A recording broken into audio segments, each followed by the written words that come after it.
पहले से ही सब कुछ तय होने के बावजूद भी प्रो रेसलिंग सबसे खतरनाक खेलों में से एक है, जहां एक खिलाड़ी खुद को घायल कर सकता है। मैच में सिर्फ एक गलत मूव, एक गंभीर चोट या यहां तक कि मौत का कारण भी बन सकता है। That's the grim reality that your career can end in a split second every time you step into that ring. ये सिर्फ एक मामूली सी गलतफहमी या गलत तरीके से गिरने के कारण भी हो सकता है, जिसके बाद रेसलर खुद को अस्पताल में पाता है। सालों से WWE जैसी टॉप कंपनीज गंभीर चोटों से निपटने में काफी बेहतर हो चुके हैं, क्योंकि उन्होंने इस पर काफी जल्दी ध्यान दिया और रिंग में रेसलर्स को हर समय पूरी सुरक्षा देने के लिए उनके पास एक काबिल मेडिकल टीम भी होती है। हालांकि इतने सालों से WWE मैच के दौरान काफी चोट लगती रही है, जिसकी वजह से किसी सुपरस्टार को तुरंत अस्पताल या लोकल मेडिकल सुविधा के लिए जाना पड़ा है, जिसे WWE जरूरत के मुताबिक तय करता है। देखें 10 सुपरस्टार्स को जिन्हें मैच के बाद तुरंत असल में अस्पताल ले जाना पड़ा। एडी गुरेरो सबसे ज्यादा चहीते और सफल रेसलर्स में से एक हैं। उनके मैच और किरदार को जिंदा कर देने वाले प्रोमोस WWE के इतिहास में हमेशा के लिए अमर बन गए हैं।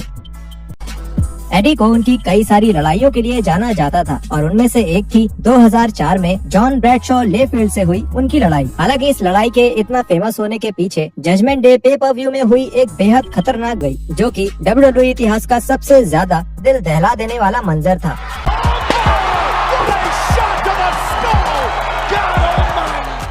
मैच के बाद एडी अपने भतीजे चावो के साथ अस्पताल गए और खुशकिस्मती से एडी सही सलामत थे और अगले स्मैकडाउन के शूट में फिर से लड़ने की हालत में थे। एंजो अमोरे दुनिया के कोई सबसे शानदार रेसलर नहीं थे, क्योंकि ये वही शख्स थे जिनका पैर रेस्ट लॉक से बचने के दौरान टूट गया था। वो काफी हद तक सिर्फ एक प्रोमो किंग थे।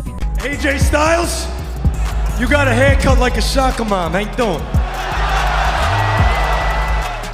खत्म हो गया। एंजो बुरी तरह से घायल थे और उन्हें तुरंत अस्पताल ले जाया गया, जहां बताया गया कि उन्हें गंभीर कंकशन हुआ था। खुशकिस्मती से वो सही सलामत थे।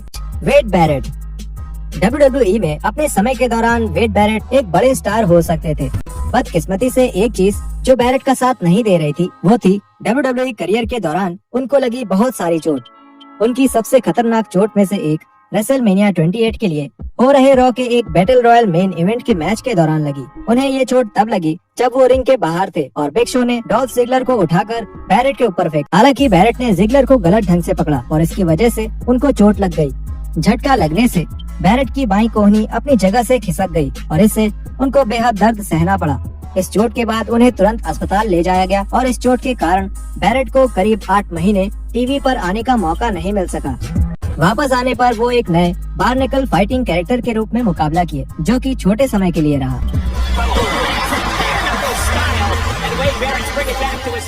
ड्रॉज इस लिस्ट में ड्रॉज की कहानी सबसे ज्यादा दिल दहला देने वाली कहानियों में से एक है, क्योंकि अक्टूबर 1999 में स्मैकडाउन की शूटिंग के दौरान ड्रॉज डीलो ब्राउन का सामना कर रहे थे। डीलो ब्राउन इस मैच के दौरान ब्राउन अपनी जानी मानी मूव रनिंग पावर बॉम्ब मारने जा रहे थे। ये एक ऐसी मूव है जिसका इस्तेमाल ब्राउन आमतौर पर हर मैच में करते हैं और ड्रॉज के ऊपर वो पहले भी ये मूव इस्तेमाल कर चुके हैं, लेकिन इस बार ब्राउन ये मूव करते समय सही पकड़ नहीं बना पाए, जिसकी वजह से ड्रॉज गर्दन के बल नीचे गिरे और उनकी गर्दन की 2 हड्डियां टूट गयी। इसके बाद मेडिकल स्टाफ तुरंत रिंग में आए और बताया कि उन्हें तुरंत अस्पताल ले जाने की जरूरत है, जहां उनकी रीढ़ की हड्डी में सूजन को कम करने के लिए एक इमरजेंसी सर्जरी की गई। बदकिस्मती से ड्रॉज पैरालाइज हो गए। उनकी गर्दन के नीचे का हिस्सा किसी काम का नहीं रह गया था। ड्रॉज को कई सालों तक WWE परिवार का एक हिस्सा बनाकर रखा गया, क्योंकि वो WWE.com और WWE मैगजीन के लिए कई सारी आर्टिकल्स लिखा करते थे। हार्डकोर हॉली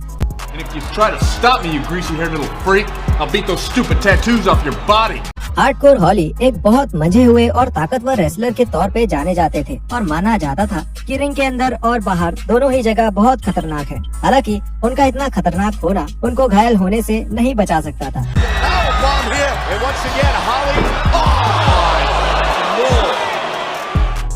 2002 में ब्रॉक लेसनर के साथ एक मैच में लेसनर ने एक गलत पावर बॉम्ब के कारण उनको सीधे गर्दन के बल नीचे पटक दिया, जिससे उनकी गर्दन की हड्डी टूट गई। बाद में हॉली ने ये माना कि ये लेसनर के पास ज्यादा एक्सपीरियंस न होने के कारण हुआ था और साथ ही उन्होंने ये कहा कि उनके मन में लेसनर के लिए कोई गुस्सा नहीं था। हॉली ने किसी तरह अपनी टूटी हुई गर्दन के साथ इस मैच को जारी रखा, लेकिन मैच के तुरंत बाद उन्हें पास के अस्पताल ले जाया गया। Brock, I'm gonna break your neck. Lesnar के साथ WWE टाइटल के लिए मुकाबला करने के लिए WWE में अपनी वापसी के पहले उनको साल भर इंतजार करना पड़ा।